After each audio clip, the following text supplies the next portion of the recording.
This is Ashley Neely interviewing Mr. Aaron Stark for Speech Online. How's school going so far? Good. I'm probably going to start asking you questions about becoming a teacher. The first one would be, when you were growing up, what did you want to be? When I was growing up, I wanted to be a doctor, not a teacher. Though they're similar in that they both try to help people. One is with sickness, the other is to teach them maybe how to be a doctor. So. Okay. The next one is, did you see yourself as a high school teacher? Why or why not? In high school? No. Probably because I was very much focused in high school just on becoming a doctor, going to college, med school. Thought I knew what I wanted to do, as I think most high school kids do. But when I got in there, just didn't really want to spend 8 more years of my life after a bachelor's degree trying to just going to school, I guess is what it was. It wasn't for me. Were you kind of shocked that was like, wow, I'm a high school teacher when after you were done with your school? Yeah, I still sometimes wonder, how did I arrive here? But I wouldn't do anything else in the world. I love it. Well, maybe preach. But outside of preaching, I can't imagine anything else that I would rather do in the world. Okay. Now I'm going to ask you some about like college years, your education classes. Where did you receive your secondary education degree from? I actually received an alternative certificate from the university, or Missouri Western University in St. Joe. I don't know what it's actually called now, but back then it was Mo West. I picked up 6 classes while I was student teaching and actually teaching in the classroom.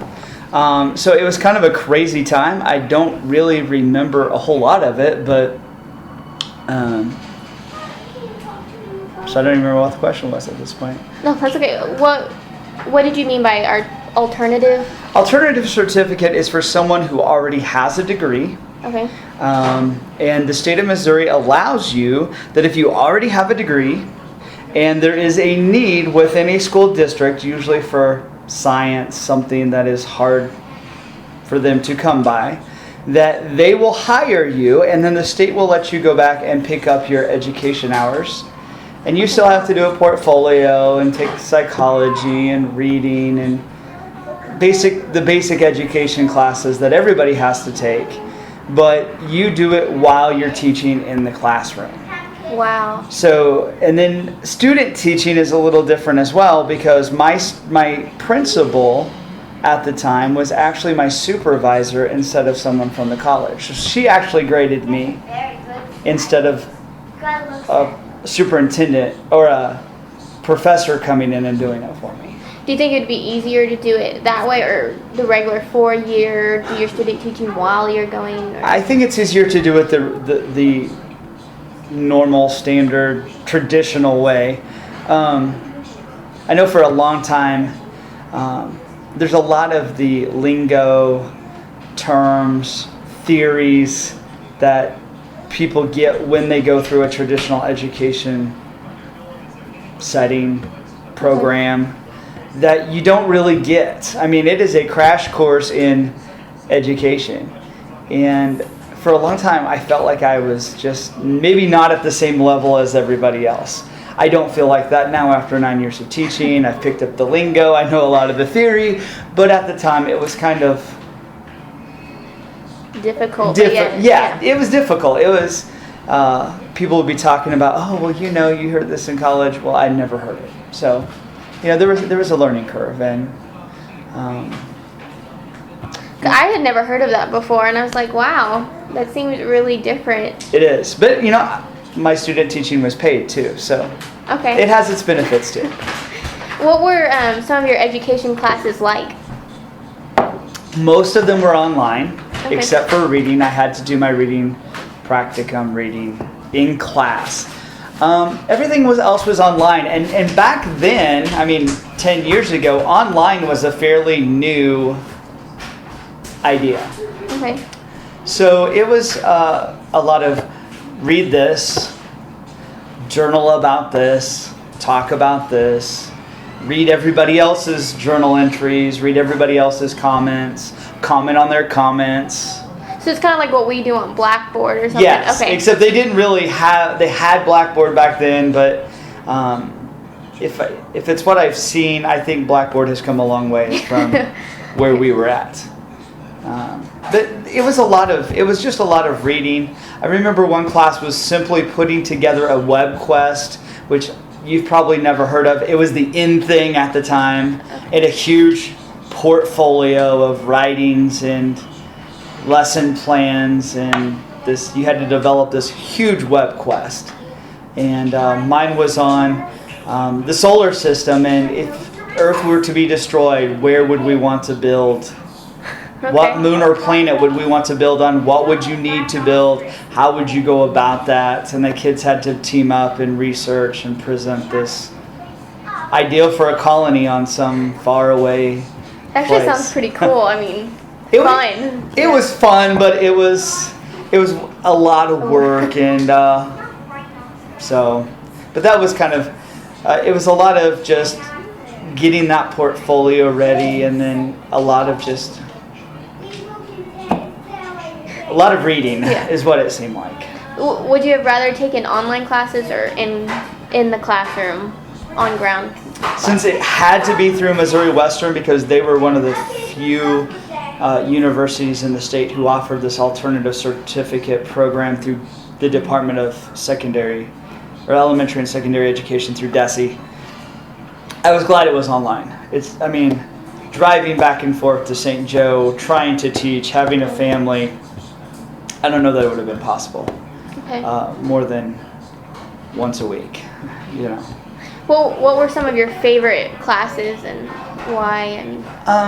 Probably the favorite class that I actually took was the reading practicum class, because it was hands-on. I actually got to see things that I could use in the classroom, and I still use some of those things in the classroom when we're dealing with reading pages. I still go back and use some of those techniques and things that I learned for reading comprehension, group, pair, I think it was pair, share. I don't, at this point in time, exactly remember what it was called, but it's where you pair them up, and they have a minute and they have to read, and then they have to share out, and one records, and then they give them another 30 seconds, and they share, the other one shares, and they can't share what the person before had shared, and the other one reports.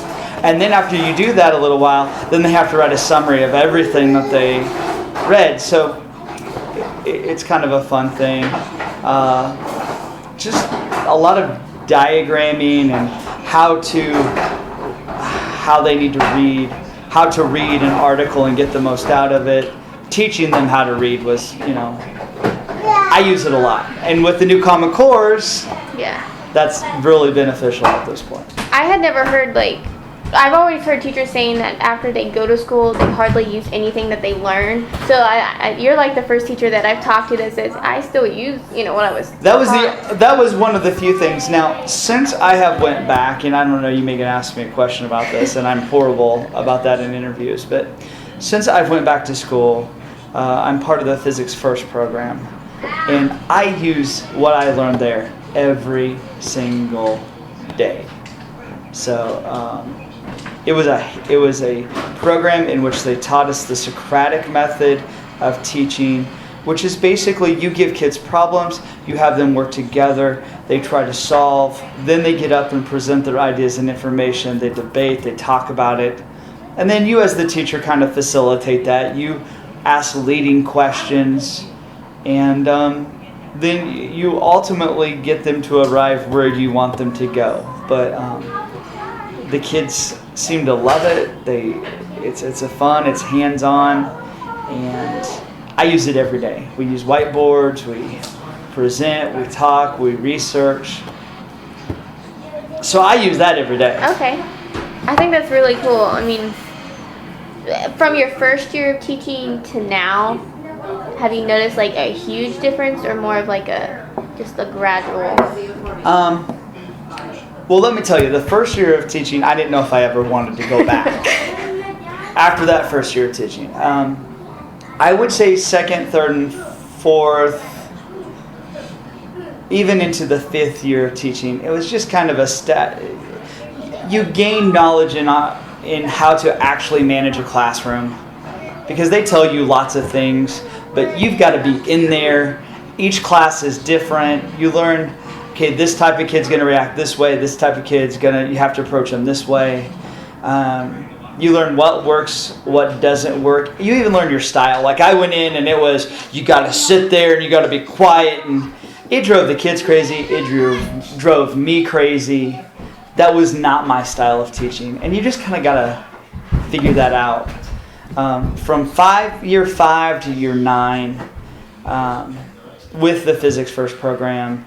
I mean, before I was a stand-up and lecture, take notes, PowerPoint, that type of teacher. And it was a huge leap then to go from that to Socratic method, asking questions, not giving them answers, lecturing maybe 2-3 times a month. Oh, wow. Instead of lecturing every day. I mean, we may spend a week and a half on a lab, and we've not talked about this stuff at all. And when we're done, the kids can tell me, for instance, they can tell me what speed is, they can tell me what position is, what they need to do to define position and speed, how to graph it, how to calculate it. It just is such a different way of teaching. But it's more like I'm making you learn how to do it, but I'm helping you along the way. Okay. Instead of just standing up and saying, this is how it's done, I'm gonna force you to go through and learn it yourself. I was always nervous about that. Like when I first got into my first classroom, how I would teach. Am I going to be one of those teachers that want to talk all the time and then not be very interactive with the kids? Yeah, and I think one of the things is I didn't get to watch a teacher while I student taught. So I drew upon the knowledge that I had from when I was in high school. That was the type of teacher I had. You sit there, you're quiet, you listen to me, you do your work, you turn in your assignments, you take your test, and so that was really what I tried to emulate when I went in. Well, I very soon figured out that was not me, and I think part of it's because kids change as time goes on too. What society expects of them changes. Yeah. It used to be parents and teachers and the community and everybody expected you to sit in the classroom and be respectful and not say anything. And that was the way it was done. And education has evolved. It's changed. And I guess in the next 20, 30 years, we'll see whether this way is better than the old way. I don't know. But I feel like it is. I feel like to be more interactive, to be more hands-on, to get people engaged, to have... I mean, you're always going to have the top 25% to 50% of kids do well. What I see is that the bottom 25-50% are doing almost as well. And before, it wasn't that way. It was the kids who really were good at school got A's, the kids who did somewhat good got the B's and C's, and the kids that just weren't very good at school or behind got the D's and F's. And it's really, in my class now, unless you just don't want to try, you don't want to work, you don't want to learn, you're going to at least get a C. I mean, and I think that's a huge difference from what we were seeing before. Okay. What do you think some of your most positive experiences in the classroom are? I actually had, I don't know if it's in the classroom, but I actually had a student last year who graduated, who is now going to the engineering program at MU. And he sent me a thank you card at the end of summer and just said, Mr. Stark, I just want to let you know that if it hadn't been for your physics class and for what you showed us in electricity, I probably wouldn't be going into engineering right now. You don't know how much you impacted me as a student, and I look forward to coming back and seeing you at Christmas and talking about everything that I've learned. That was probably one of the greatest things that I could have received as a teacher, to have a student say, you have impacted the path that I want to take as of right now. Actually, in the classroom, there's probably too many to mention, but honestly, I love it when a kid works, and they, even if they're struggling, and all of a sudden they get it, and their face lights up. And I get it, Mr. Stark, I get it. That makes my day. That is so important to me as a teacher, and it fuels me to keep going, because teaching's hard. It's not always those moments. Lots of times it's kids who just don't want to do it, or their mind's somewhere else. I mean, at Trenton we have almost 100 students per class, so I see 100 with my upperclassmen. I see 104 students every day. Wow. And it's not always those moments. You have those days that the classes are large, and it's like this week it's homecoming. They're wound up. They don't want to do what you want them to do, and it's fighting them tooth and nail to stay on task and to do what you want. And then there are those days where, like I said, that kid finally figures something out, and you can just see the light, and they're so excited and proud because I got it. I can do this. That's what I look forward to. That's the coolest moments in my classroom. Okay, now on the opposite end, what have been some of your most negative experiences? Oh,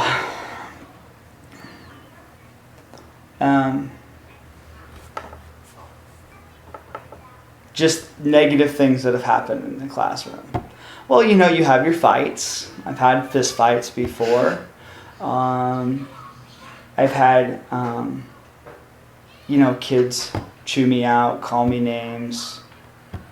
I actually worked with a mentored a kid all last year, and because of confidentiality, I can't say names or anything, but I actually mentored a student, and found out this last week that he was homeschooled. He decided to go homeschool, which if it was truly homeschooling, that would be one thing, but in essence, he dropped out. And to really work with a kid, to try to inspire him, to try to help him out. And he was highly gifted, highly talented, could do whatever he really wanted to do. He just is, home life is not great, and he's hanging with the wrong crowd and making bad decisions. And it's probably one of the most negative experiences that I've had so far. It was, here I'm trying, it almost seemed like I had failed, because I'd spent so much time with him and trying to get his grades up, improve attendance, give him someone to show that they cared about him, that they wanted him there and at school, and to help him succeed, and it didn't happen. So that was a hard thing. So you go from the kid who says, "Wow, you've changed my life, and I'm going to engineering school, and it's all because of this," to a kid who basically essentially drops out. And those are the extremes. I feel like when you go to school, they don't really tell you how to prepare for something like that, try to help every student to your best, but then when something happens and you'll have the kids who tug at your heart. You'll have the kids who obviously mom and dad are not real supportive, that want your attention, that it's like they latch onto you. It's like you become their dad or their brother, or for some of them even a friend. I mean, they tell you things that I don't think they tell anybody else. And then you have to deal with the kid who comes in and cries because literally he's going to miss lunch for some reason. A 17-year-old boy crying because that's the only meal he's going to get that day. And you got to deal with that. I mean, you got to do whatever you can because he's in your room and he's obviously distraught because he's not going to get any food. And you have kids who 20 below don't have coats, don't have hats, they have shoes that are duct taped together. Kids who can't see and their glasses are broken, and those are the things that they don't talk about in college, or they didn't talk to us about. Those are the things you have to deal with that are hard. I know I've learned a lot just talking, and it's helped a lot, gain perspective definitely for me on what I'm getting ready to get myself into, and I really appreciate you taking the time to sit and do this with me, and hopefully be able to do it again. Sure. And ask more questions. So Yeah. thank you so much. You're welcome.